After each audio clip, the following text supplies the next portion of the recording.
ඔබ වහන්සේගේ පැමිණීමත් සමගම මමත් ප්‍රජාපති ගෝතමී දේවියත් ඔබ වහන්සේගෙන් බණ අසා ධර්මයේ පිළිසරණ ලබා ගත්තා.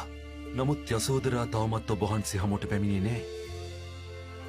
ඔබ වහන්සේ ගිහිගින් නික්මුණදා පටන් අද දක්වාම ඒ ජීවිතය ගෙවන්නේ හැඬෝ කඳුලින්. යසෝදරා හිතුවේ ඔබ වහන්සේගේ සුවපහසුව ගැන පමණයි. ඔබ වහන්සේ වටින සලුපිලිමේ සියලු දේ අතහැරිය නිසා යසෝදරත් ඒ සියලු දේ අත්හැරියා. මහරජතුමනි, යශෝදරාව සිටින තැනට මම දැන් සාරිපුත්ත මොග්ගල්ලාන අග්‍ර ශ්‍රාවකයන් දෙනම සමග වැඩම කරන්නම්.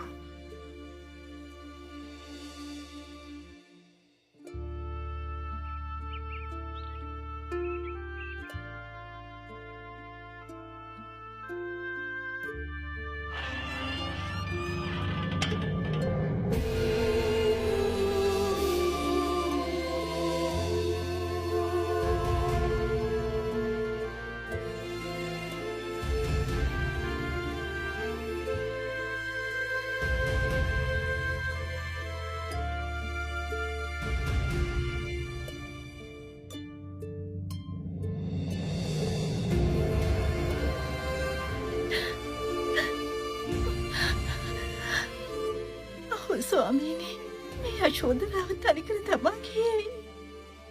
මගෙන් වරදක් සිදු වුණාද? ඒ බව කියන්න ස්වාමීනි. අපගේ රාහුල පුතුණුවන් ඉපදුණු දවසේමයි ඔබ වහන්සේ මාලිගාවෙන් පිටව ගියේ. අහෝ ස්වාමීනි, මා ගත කළ ඒ 6 වසරක කාලය මා සිටියේ ඔබ වහන්සේ ගැන සිතමින්මයි ස්වාමීනි. යශෝදරා, මේ සසර ගමන අතිශයින්ම දුක් සහිත වූවක්. දුකින් දුකටම වැටෙන ලෝක සත්වයා මුදවා ගන්නයි ගීගියත් හැරියේ. පින්වත් යශෝදරා, සාරා සංකේය කල්ප ලක්ෂයක් පාරමීදම් පුරද්දී මහත් වූ කැපකිරීම් කරමින් මහත් වූ පරිත්‍යාගයන් කරමින් ඔබ මා පසුපස සෙවණැල්ලක්සේ සිටියා. සාරා සංකේය කල්ප ලක්ෂයක් පුරා ඔබ මා සමගම එක්ව පැමිණියා.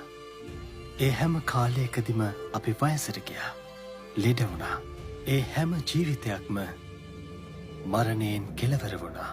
ඒ නිසා මෙහෙම හිතන්න. මමත් නිසකවම වයසට යනවා. මම වයසට යෑමෙන් නිදහස් වෙලා නෑ.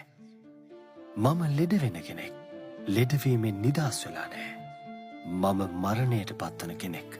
මරණයෙන් නිදහස් වෙලා නෑ. ඒ වගේම මට ප්‍රියයන්ගෙන් වෙන්වන්නට සිදුවෙනවා. මම ඒ ස්වභාවය ඉක්මවා ගිහිල්ල නැහැ. මම කර්මයේ දායාද කරගෙන ඉන්න කෙනෙක්. මා වපුරන්නේ යමක්ද නෙලන්නෙත් එයමයි. රහතන් වහන්සේ මේ සියලු දෙයින් නිදහස්.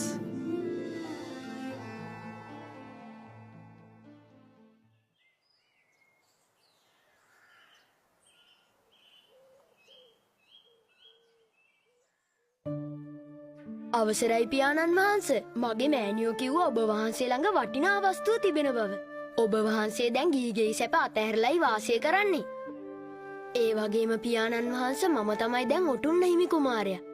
ඒක නිසා පියාණනි, මං කැමති ඔබ වහන්සේගෙන් ඒ වටිනා වස්තුව ලබා ගන්න.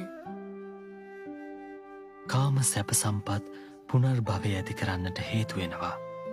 කාම සැපයට කිචුණු කෙනා නැවත නැවත සසරටමයි වැටෙන්නේ. ඒ නිසා මොහුට ආර්ය සත්‍යයන් පහදා දිය යුතුයි. පින්වත් රාහුල, මා ඔබට මාසතු උතුම්ම වස්තුව ලබා දෙන්නම්. සාරිපුත්ත, බඹසර ජීවිතය පිණිසත් සියලු දුකින් මිදීමටත් නිවන අවබෝධය පිණිසත් මේ රාහුල පැවිදි කරන්න.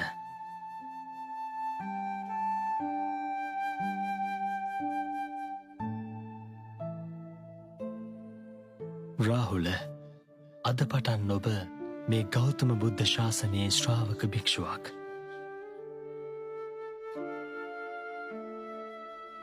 අහෝ, මහපුත් සිද්ධාර්ථ කුමාරයා ගිහිගේ අතහැර සම්මා සම්බුද්ධත්වයට පත් වුණාට පස්සේ මගේ බලාපොරොත්තු වුණේ නන්ද කුමාරයට ඔටුන්න පාරන්ටයි.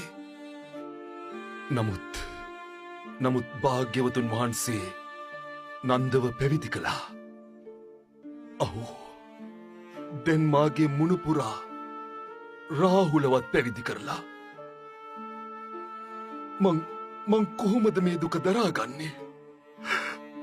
ඔව් මම යනවා භාග්‍යවතුන් වහන්සේව මුණ ගැහෙන්න.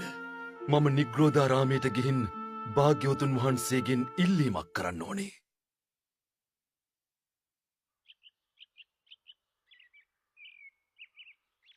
භාග්‍යවතුන් වහන්සේ මට ඉල්ලීමක් කරන්න අවසරද? කුලදරුවෙක් බුද්ධ ශාසනය පැවිදි කරන විට ඒ දරුවා පැවිදි කිරීම සඳහා දෙමාපියන්ගෙන් අවසර ගැනීම අනිවාර්ය කරන සේක්වා. දරු සෙනෙහස කියන්නේ දෙමාපියන්ගේ ඇටමිදුළුවල තැන්පත් වෙච්ච දෙයක්.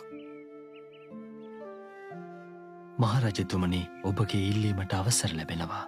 හෙට දිනේ නන්ද රාහුල ඇතුළු සියලුම භික්ෂූන් වහන්සේලා රජගහනුවර වේළුවනාරාමයට වැඩම කරනු ලබනවා.